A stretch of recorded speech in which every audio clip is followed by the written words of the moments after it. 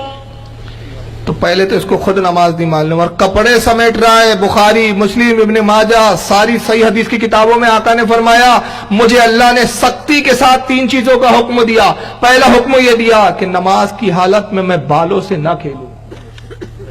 دوسرا حضور فرماتے میرے رب نے مجھ سے کہا اے محبوب جب آپ سجدہ کریں تو 7 چیزوں پہ سجدہ کریں. 2 پیر، 2 ہاتھ، 2 گھٹنے 6 ہو گئے. ناک اور پیشانی کی ہڈی ایک ساتھ 7. اور آقا تیسرا فرماتے میرے رب نے مجھے حکم دیا کہ نماز کی حالت میں کپڑوں کو نہ سمیٹوں.